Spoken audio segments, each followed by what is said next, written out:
लक्ष देऊन ऐका, मी जिजाऊ बोलते, मी जिजाऊ बोलते. आमचा जन्म जाधवांच्या घरी झाला.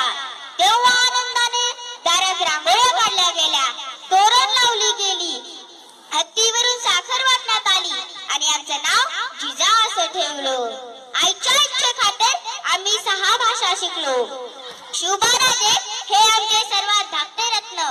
अतिशय कठीण परिस्थितीवर मात करून त्यांना आम्ही घडविले. अंगणातील तुळस, गोट्यातील गाय, अंगणातील तुळस, गोट्यातील गाय आणि घरातील माय. ज्यांच्याकडे जवळ कोणी वाकड्या नजरेने मान टाकली तर त्याची गय करू नका अशी शिकवण आम्ही शिवबाराजेंना दिली.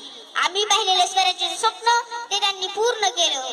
तेव्हा आमचा ऊर अभिमानाने भरून येतो.